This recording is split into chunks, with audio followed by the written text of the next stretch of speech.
Hey everyone, welcome to another exciting episode of the Scratch a Track podcast presented by the Dude and Grim Show and co-produced by Mr. IVEST.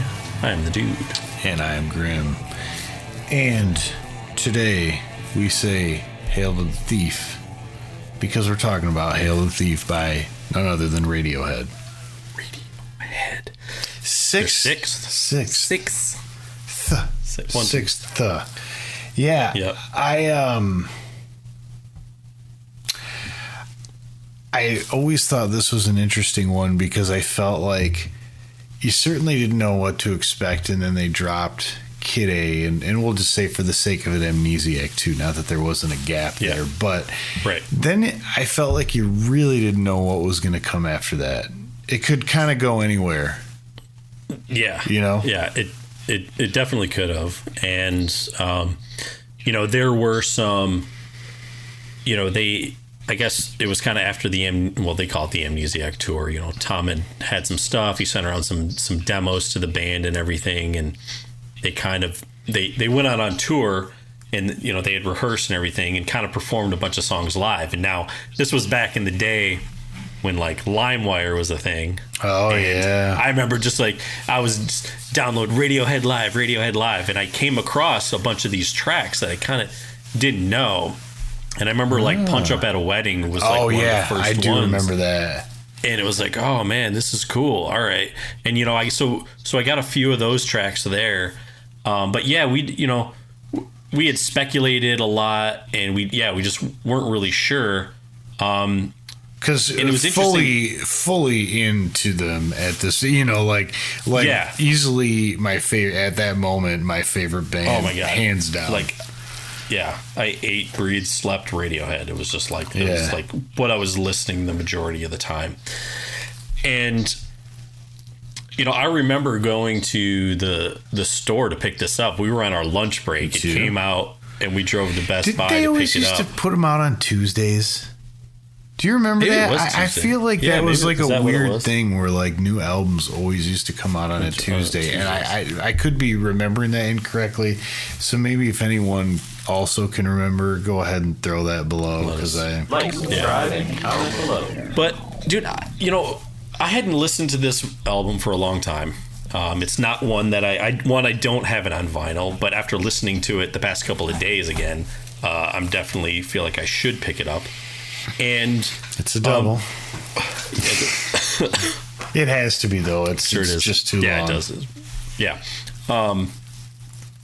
But kind of like listening to it and looking back at it, and then seeing everything that's come, since then, I almost feel like I consider this their most well-rounded album. I think that's fair. Yeah, I feel like it takes the best elements of a lot of things.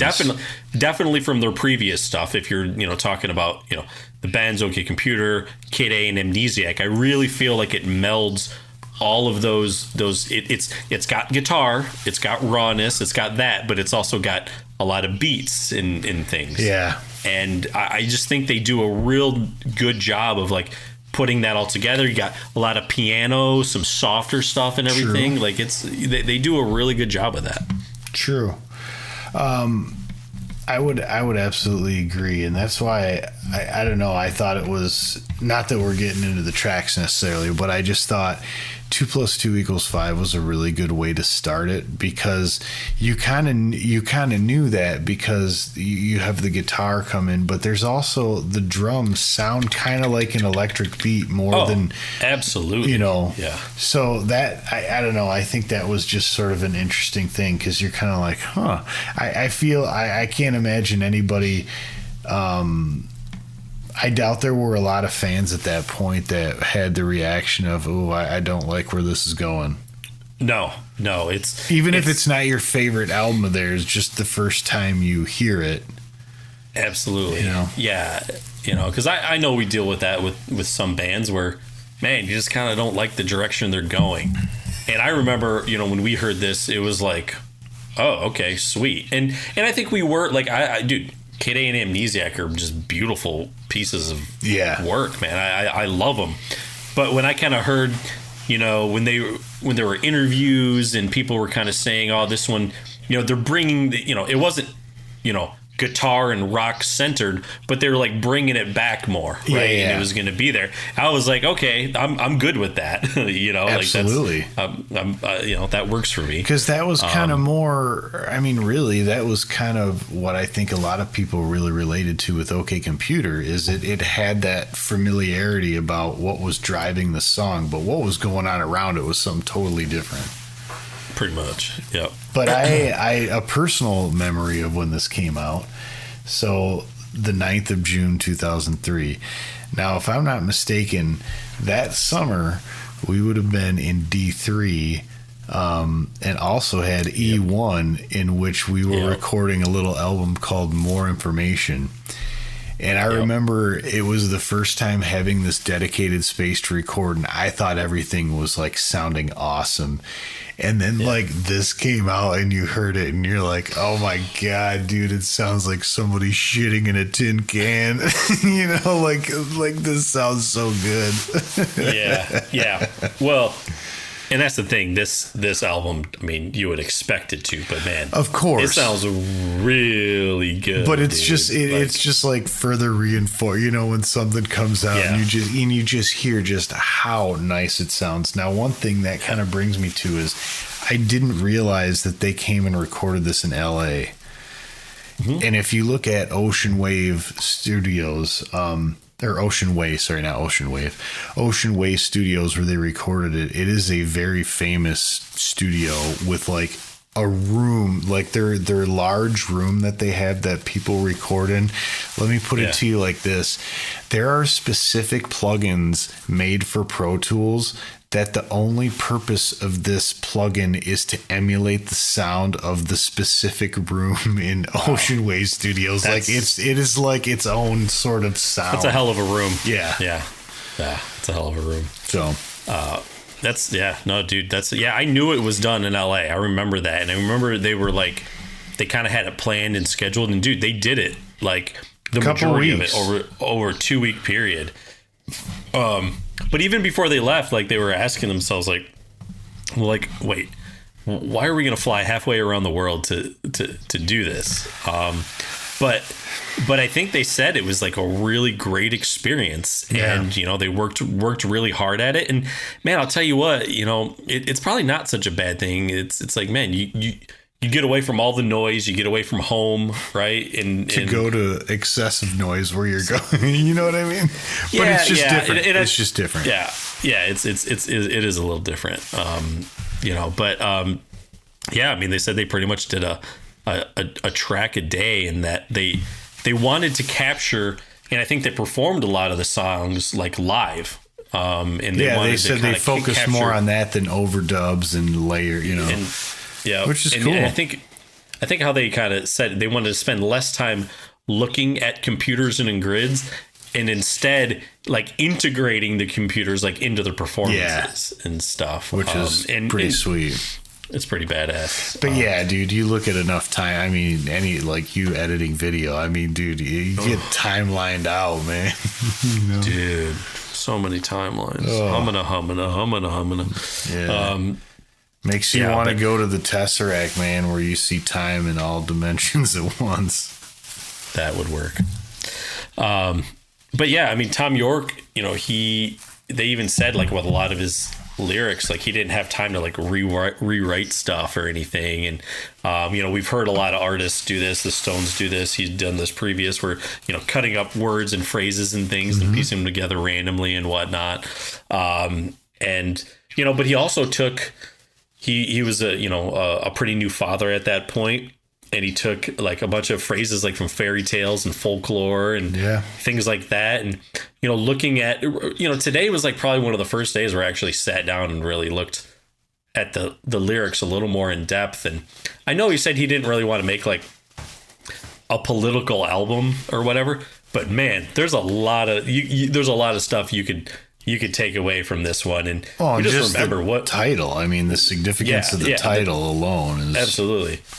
I mean, yes. That, and what was this? Yeah, 2003. I mean, dude, we're less than. I mean, this came out, so this is June of 2003. This is so this like is the war on terror and, war on terror. Dude, this is, Homeland less than 2 Security. years, I guess he probably wouldn't have from experienced 9/11 it the same way. But if they flow into the U.S., they would. Yeah. But, dude, I mean, it affected places more than, Yeah, just that's here true. and everything. That's so true. it's but it sounds like, dude, this was just like a really overall positive and pleasant experience. Like even Ed O'Brien said that, this was the first album that at the end of recording it, they didn't want to just like kill each other at the end. Because I think they went about it the right way. They had a bunch of songs that they could kind of play and work through. They took them on tour and they were in good enough shape where we're going to play them live. Yeah, that already is a win. Them. Yeah. Right? Already dude, a win. I can only imagine how frustrating. It's like, hey, we don't really know what we're going to do next. We're going to all, go into this studio. We'll all be in the same small space together. And we're just going to try to come up with shit. And like, let's take bets on who gets pissed off first, right? Like, I mean, that just doesn't sound like a very constructive way. No. To create stuff. So no, it does not. And especially if you go in with nothing in mind, it's one thing, even if one person has something you can build from, but yeah, exactly. Yeah. Now the cover I did not know about until dude, that was reading cool, about right? it. Yes. Yeah. It's a map of, what is it? Hollywood. Hollywood. Yeah. The road. Yeah. The roadmap of Hollywood, essentially. And then all the phrases are stuff that they saw on signs and advertisements and everything. Because I had always looked at it and I never assumed it was like anything. I mean, it looked like it could be something, right? But I never assumed that, that's like, that's downtown LA or Los Angeles area. Was there, because I can't remember, did this have some sort of I feel like this one had like a fold or something. It was we like had a special edition. We both got it. Yeah.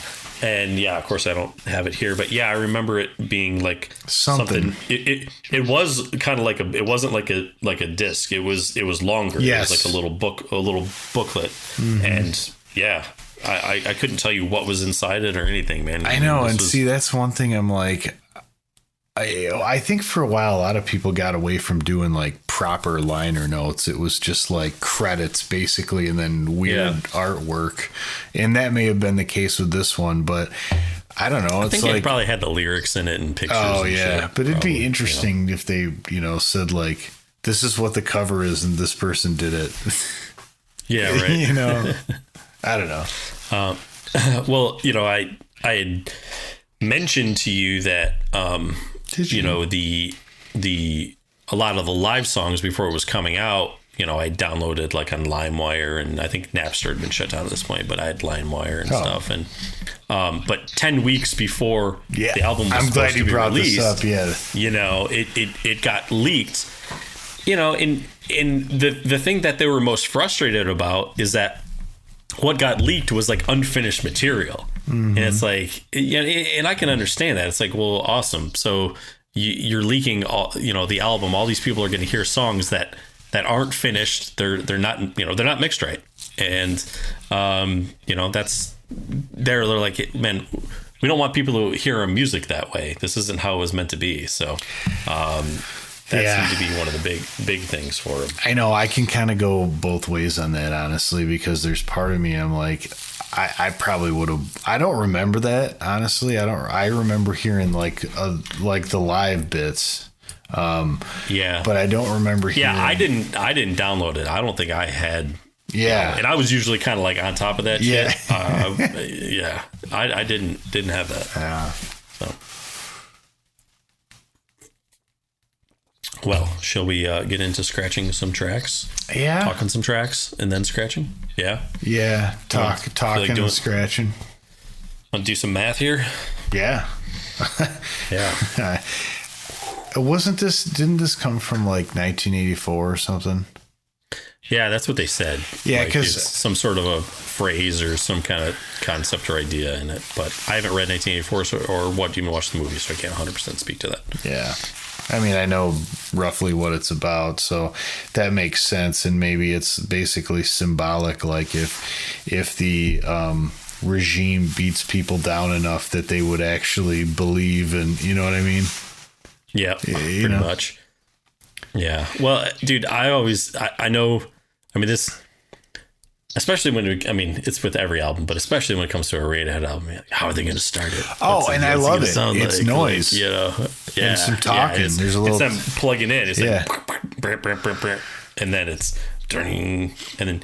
Yeah, but the way it's cool. It's sort of like how you would imagine a real impromptu performance. Like they just kind of get going. Well, it kind of. I mean, they said it was basically they finished the song within 2 hours. This was like their studio test song. Yeah, that they did. It's like they like showed up and like, well, hey, let's play this one first. It's kind of like the test to just see how everything feels and sounds and whatnot. And this is what they came up with.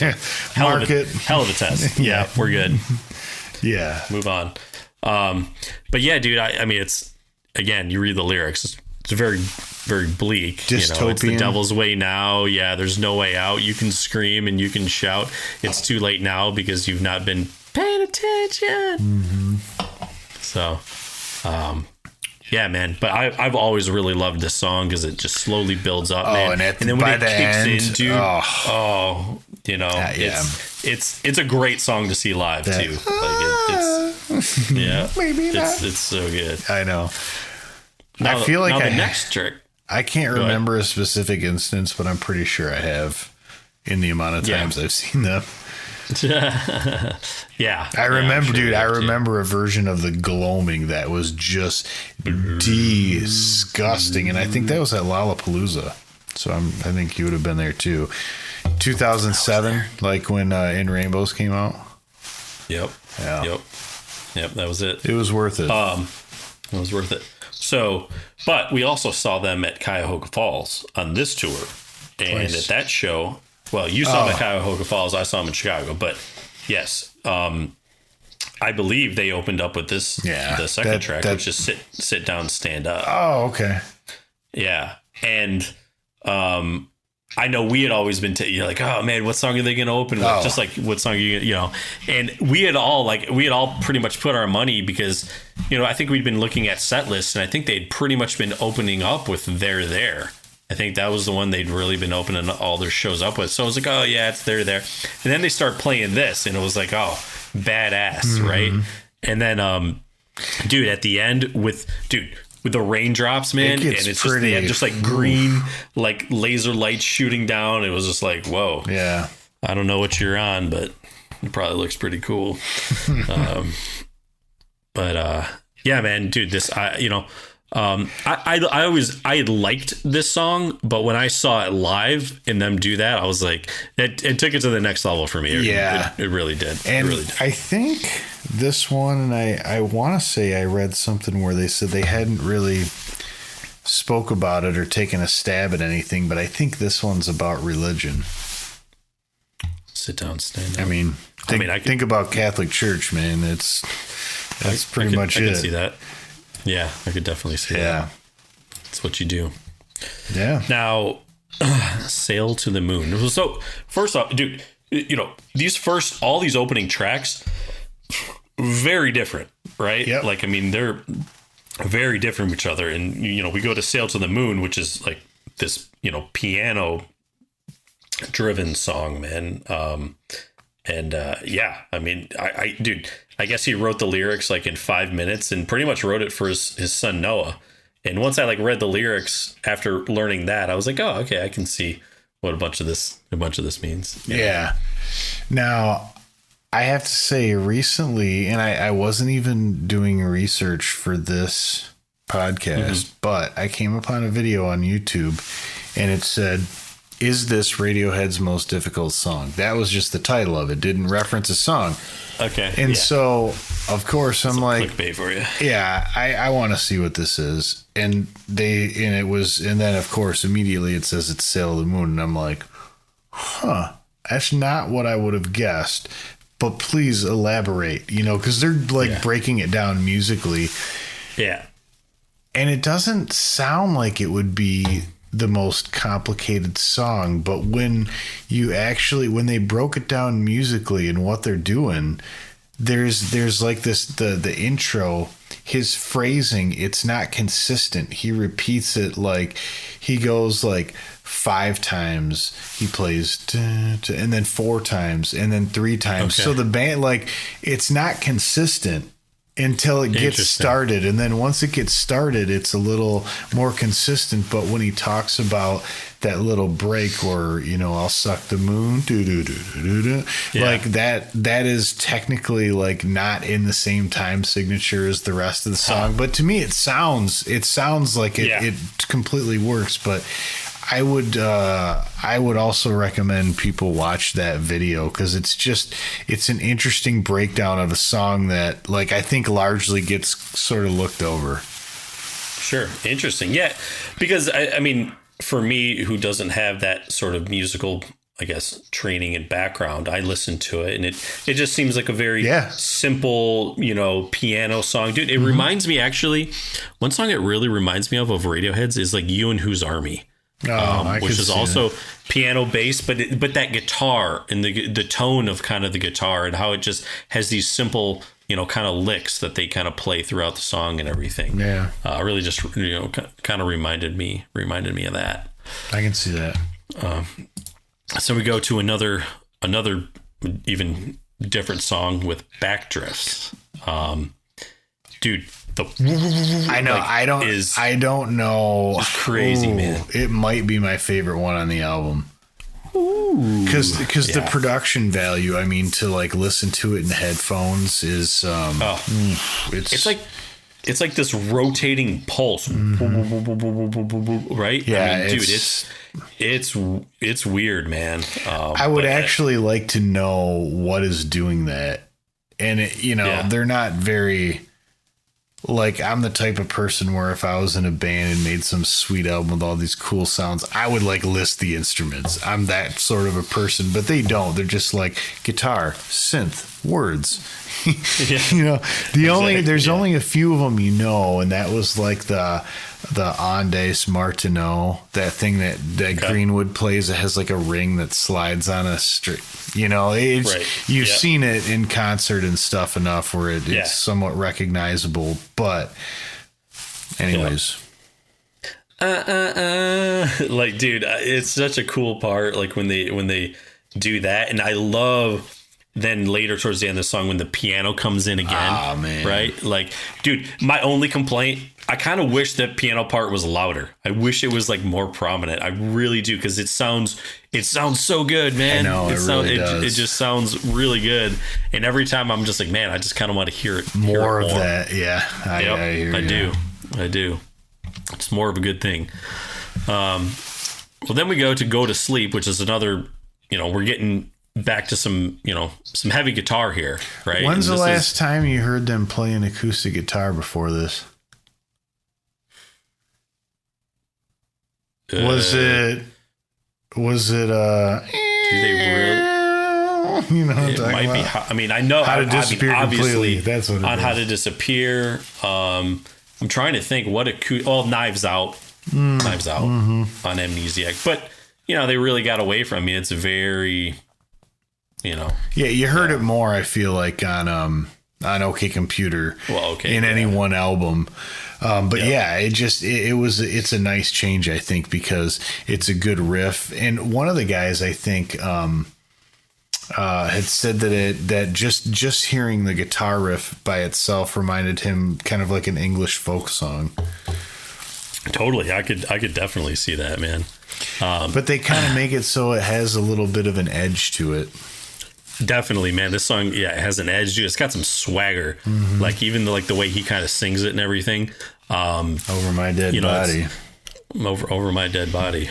Dude, it was even funny, man. So I was listening to it upstairs earlier today when I was writing my notes and stuff, and my mom heard it. She was like, "Oh, that sounds really nice." Like she liked it. I was like, well, this is probably one of their more accessible songs. Yeah. There's some that you may not like as much. But dude, this is just it's a good freaking rock song. Yeah. It just is, man. And then, when you got the guitar comes in with the screeches, and then Johnny Greenwood plays this, like his weird, like, I don't know, you call it I guess you can call it a solo. Yeah. It's like, hey, I'm going to make some weird, shitty, crazy noises. Kind of like an English Tom Morello, just or like Neil Young. Yeah. Yeah. Yeah. Oh, that's funny. They need to make a meme of that. Johnny Greenwood plus Neil Young equals Tom, or something like that. You know what I mean? Yeah. Well, now, track number 6. Yeah, where I end and you begin. Things kind of take a little bit of a darker turn. Dude, the bass, man. Like, I mean, I imagine that's the bass. Colin gets his time to shine. Dude, very dark feel, and even Phil Selwyn. I was just gonna say the drum part. I think the repetitiveness, but the pattern itself is just really freaking sweet, dude. Yeah, and it's dude, dinosaurs roam the earth. Is this the second or third time that's come up? I think it's the second. Yeah, it's the second. So it was Kid A and then this one. Kid A and then this one. Yeah. I can't remember if we just talked about it since then. I hope so, because he's at least thought about it. Yeah, because I kind of like, you're just like, if they were to put out another one, the first time I'd listen to it, I'd be thinking, when is it coming? Like, what song is it gonna be a dinosaur reference? It's gonna be the just name of the next album if they want to, probably. Yeah, this is one of those songs where I feel like by the end, the song layers slowly build throughout the song, and at least for me as a listener, sometimes I don't realize it until like it's like kind of towards the end, and I'm like, there's a lot of shit going on here. Yeah, it just kind of creeps in. Yeah, it really does. I thought this song is, for it just kind of starting off with like pretty much, bass and drums, but moving along, it keeps a good pace and everything. But, Yeah. And so it, as I'm looking at the track list and even listening to it again, one thing I forgot to comment on earlier that I do want to bring up is it does feel like one of their longer albums. And, I think, I don't know if it was, what's his name that produces him? Nigel Godrich. I don't know if it was Godrich or one of the guys in the band, or maybe both, but I think there's been more than one person involved in it who is like, I feel like they could have trimmed a couple songs off. Oh yeah. Yeah. Interesting. And I think like they said something about Tom York or something making a playlist version of it that like omitted several songs. Oh really? Yeah. Well, that's cool, man. That's funny. They were not ones that I would have wanted to omit. That right. I will tell you. Well, it's funny, man, because we've talked about that a little bit with 9 Inch Nails, The Fragile, how there was sort of like different track orders, and I forget the name of the producer who helped him out with kind of putting things in order, but who essentially like handed Trent Reznor a disc and was like, if you really want to be ballsy, like just put this out. And it was like a consolidated disc of like all those songs on The Fragile. And it's like, oh man. So it's like always fun to speculate. Like, I wonder what was on that, man. Like in what order and all, you know what I mean? Like, so it's fun to make that. And with this one, I think you could have played around with that, because I think that's one thing that the band said is they weren't, I don't want to say like totally had, like, I think all the people had different ideas about what order these could have went in, and I can see why. Just not that I have an issue with the order, but I mean, there aren't those critical transitions where it's like that just has to go into the next song. Yeah, it's not as, I don't think of this album as religiously as I do like Kid A or OK Computer. Yeah, you can't mess with the order of those. That just kind of exists how it's supposed to be. But this one, I think you could make arguments for different things. Definitely. Well, here we go, Grim. We suck young blood. Really slowing things down here. Yes. Yeah, I like even the claps sound slow.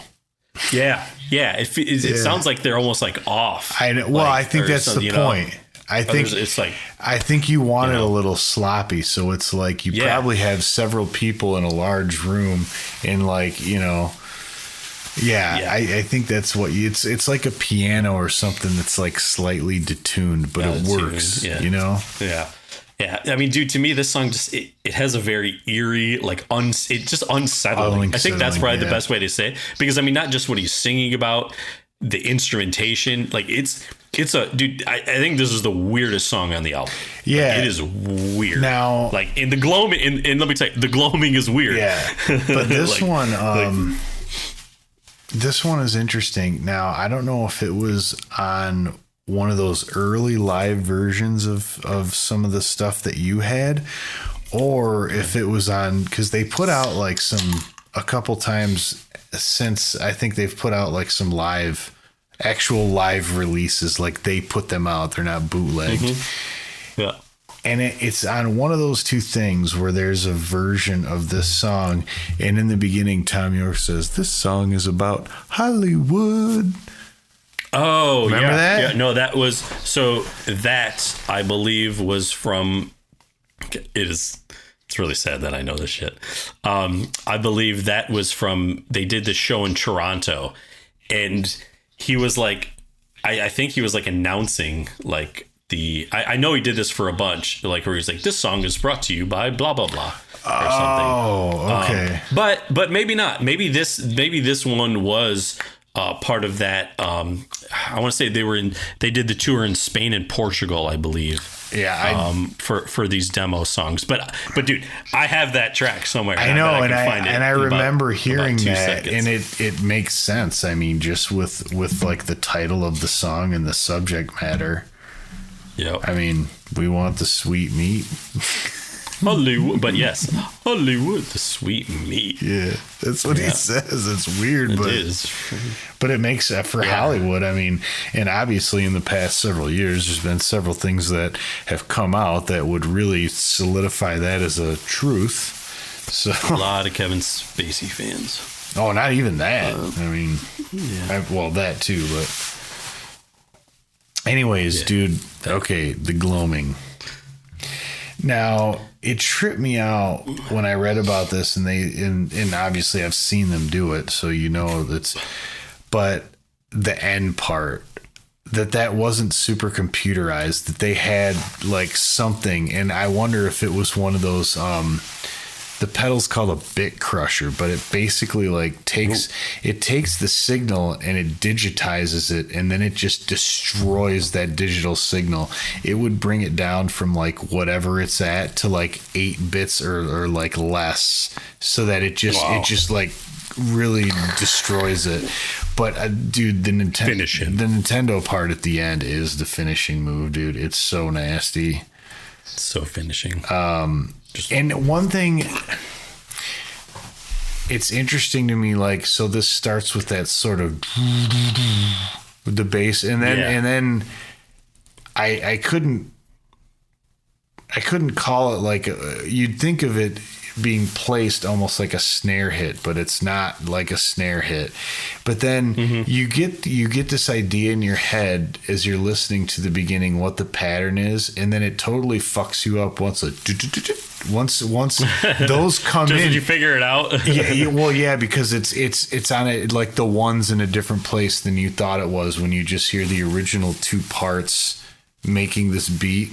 That always struck me about this, is that like it surprises you once the whole thing picks up. See, man, like here's the thing, like all of that, everything you said is way over my head, but I don't know, or at least I don't hear about a lot of other bands doing stuff like this. Yeah, like doing those things, like you know, making those adjustments, like kind of teasing, having things be a little more off, or like in the intentional sort of like, hey, almost like you're like teasing or messing, you know what I mean? And they don't change anything. That's what's interesting about it. It's just that, like, at least for me, as I hear the very beginning, my mind is forming a pattern, and I think I understand what that pattern is. But it's like there was a possibility that you didn't even consider until you hear the other things come in, and then you understand how it all fits together. And it's together. I've always really liked that, because even every time I listen to it now, it still throws you, because you have to like catch you. Yeah, right. Yeah. Interesting, man. Yeah. So next time you listen to it, really explore the space. Let's explore some space over there with there. Now, this is the big single, right? The first single. Like this was actually, I mean, it was strategic. Like this was released before it was like they did something that they hadn't done for a very long time. It was like, hey, we're going to release a single like a couple weeks or a certain time before the album comes out. It's going to be accompanied with a music video, and like they did like the thing. It was like their hype sticker. Yeah. It was their hype sticker. Yeah. It's a fine song. I like the song. I don't think I would scratch the song.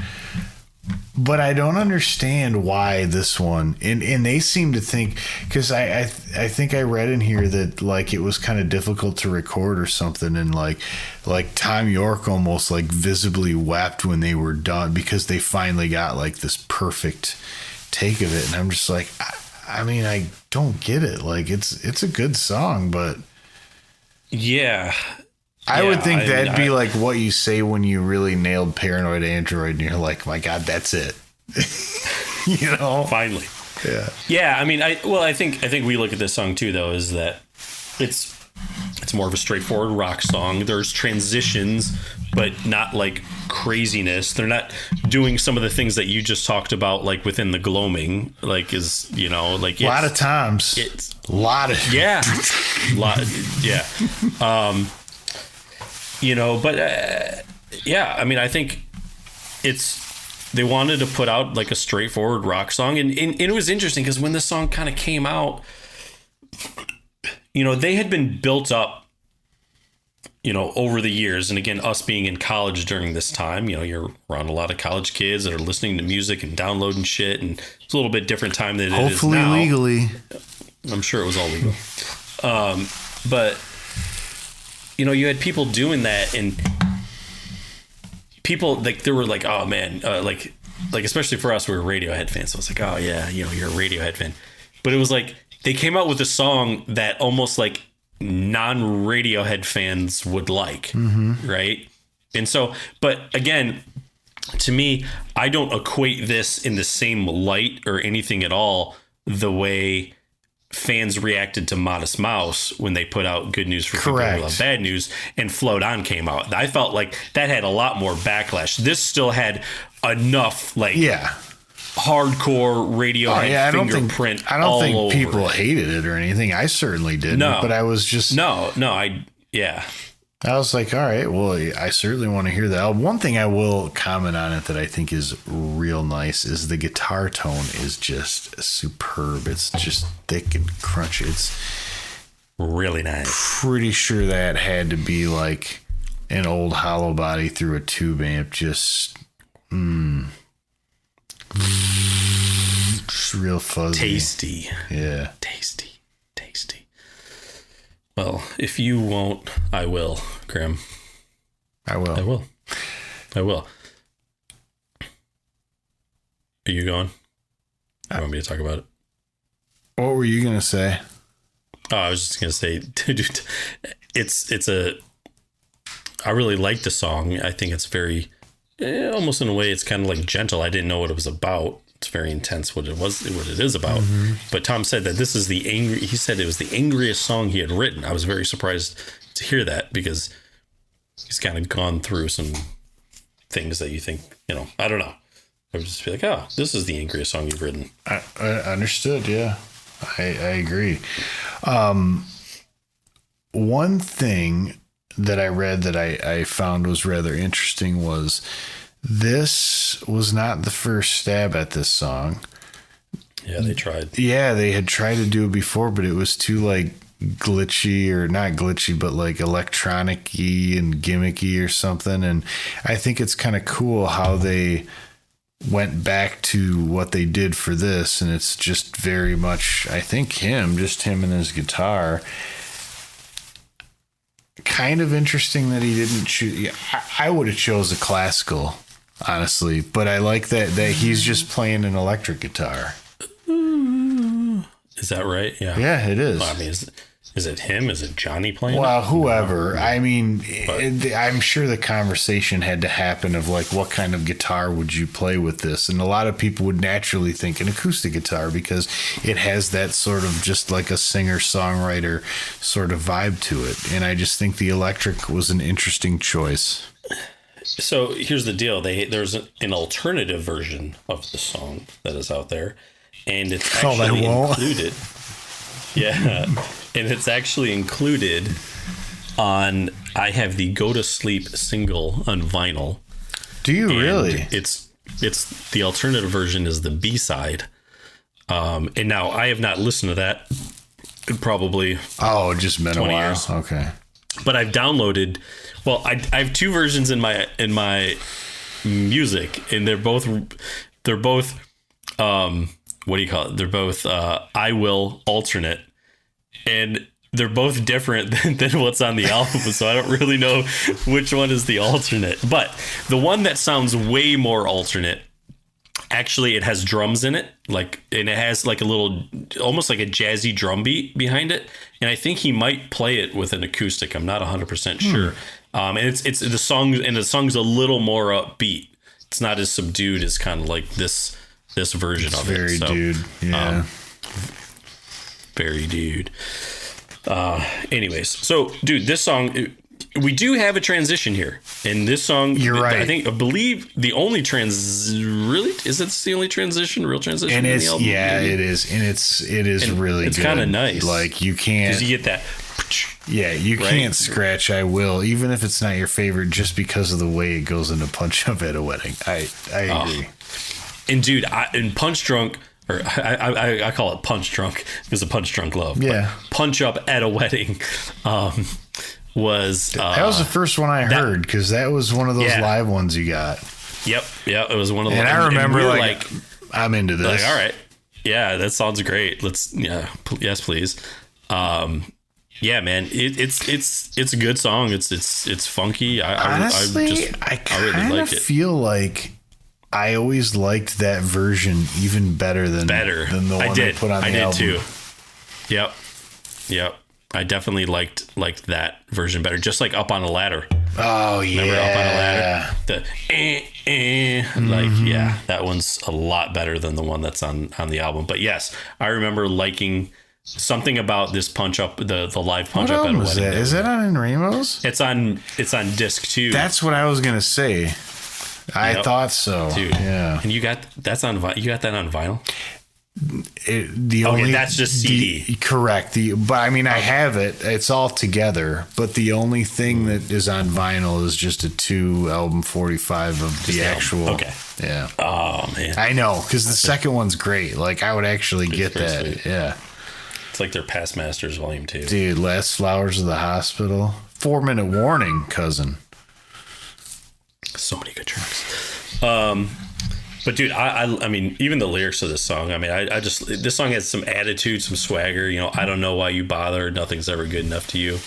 I was there. It wasn't like that. Mm-hmm. You've come here just to start a fight. Like, he even says, dude, one line, dude, instead of a bull in a china shop, he says a bully in a china shop. Like, that's funny. That's kind of fun. Yeah. Yeah.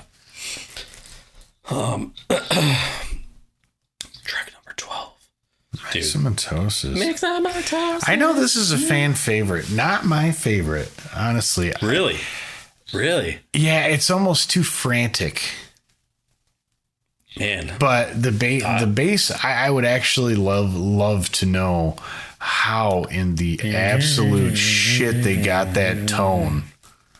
I mean, is that mixed with some like synth and stuff too, or like what? I mean, I'm wondering if somehow they had the bass go into something that made like a controlled voltage input so that like the notes that you were playing on the bass became what the synth also generated. Because it's... Dude, I've never heard anything sound that fuzzy before. Like that is, it's insane.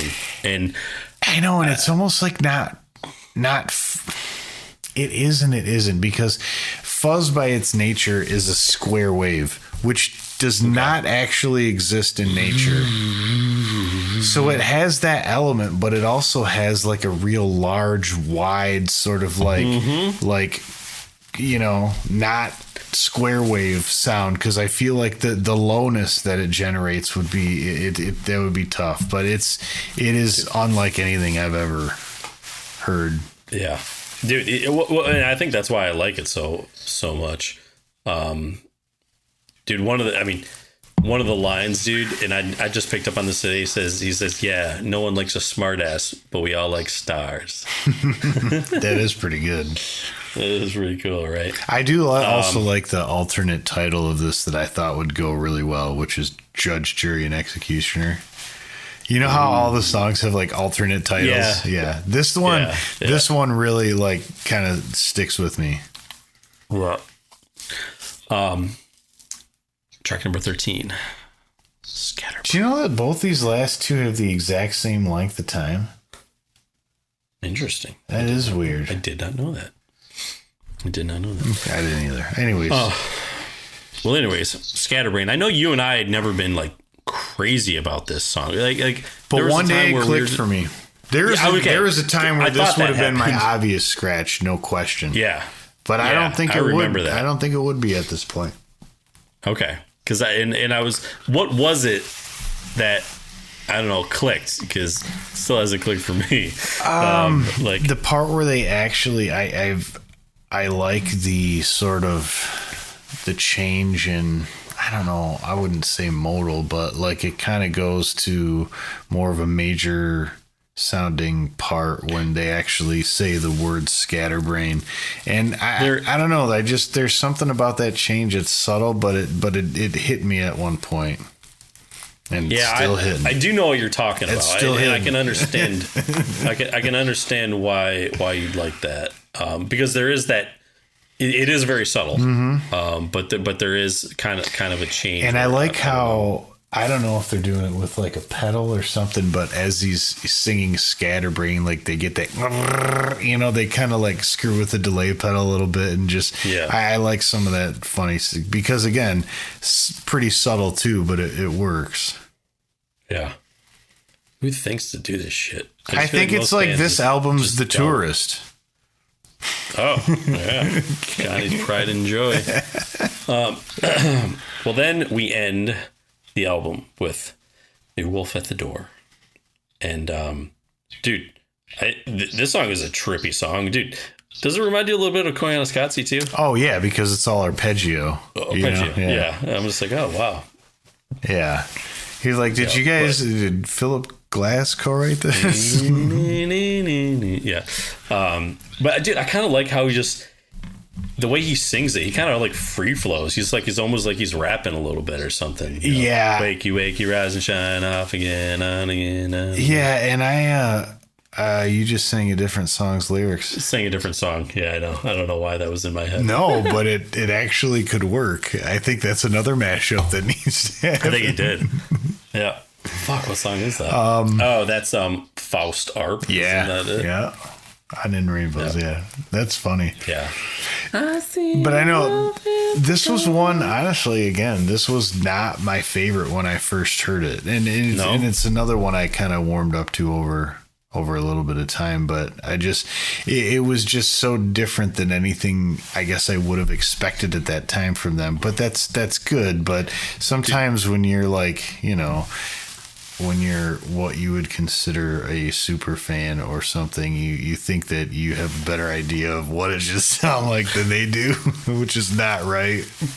No, it's not. But I mean, all of these songs are just so different from each other. They are. Like, they really are. But you have to admit, some of them have a very obvious Radiohead stamp on them, and this to me just wasn't one of those, you know. I can, but I still like it now. I mean, yeah, I can understand why you would say that for sure. And I'll never see him again if I squeal to the cops. That's such a funny line. It's really dark, but it's.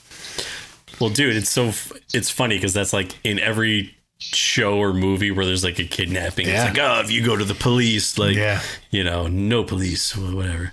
All right. Well, what's your favorite track?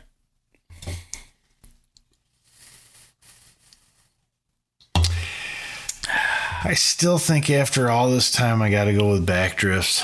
Backdrifts. No. Yeah. It's tough for me, man. I'd probably go with 2+2.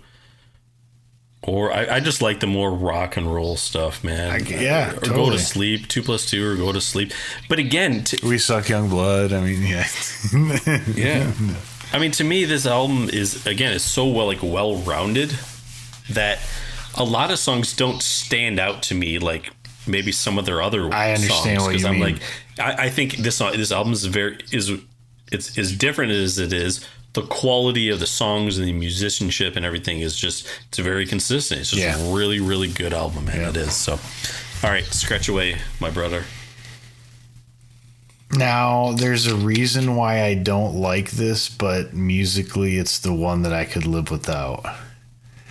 And that is Where I End and You Begin. Ooh. Okay. Reason being, it just, to me, it's I think a lot of people would say, well, why wouldn't you scratch We Suck Young Blood? Because that one is just weird, and it adds just a very odd element to the album that I like. But Where I End and You Begin, to me, is, I like it. I mean, come on, but it's really smooth. And now the only problem is then you're missing like the connection of the dinosaurs. And I realize maybe if I could just get it to scratch like after that's said, so I could at least hear it up to there. That would be good. I don't know. Isn't it towards the end? I'm not really sure. I don't remember. You're on the yeah. tee. I mean, I could see why you would do that. You know, it's like, I feel like it's kind of predictable almost. Yeah. It's definitely not as. I feel like it is consistent and probably not as maybe unique as some of the other songs. I think maybe that's the way I'd say it, but. You know, Colin really gets his time to shine, man. He does. He doesn't, dude. He needs his moments. Okay, he really does. I know. So, anyways, you're on the team. Yeah. I mean, for me, it's between two songs. Gosh, can only pick the Highlander, man. There can only be one. You know what, dude? Yeah, I'm going with Scatterbrain. It was between that and Suck Young Blood, but you talked me into Suck Young Blood. Just by saying it's just so weird. And the claps, because you just want to. The thing that I like about the claps is like the rest of the song doesn't sound like it's in a large room. It sounds very contained and like a really good recording should sound.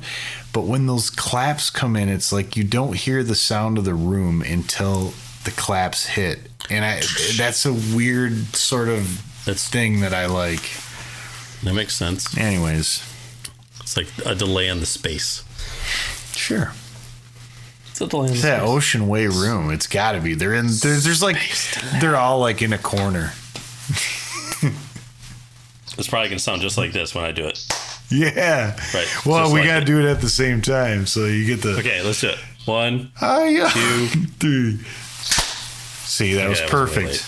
That was perfect. It was not. Well, at all. Editing can fix that.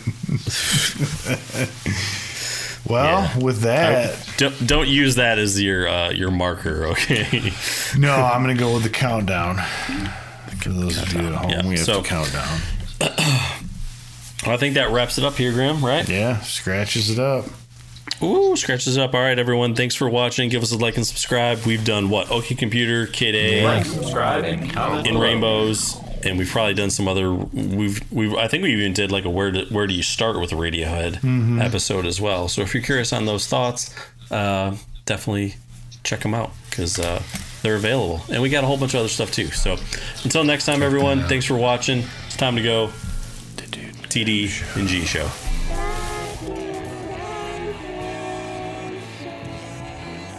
Scratch a Track is produced by the Dude and Grim. Additional music provided by Moore and the Tims. Copyright 2023. The Dude and Grim Show.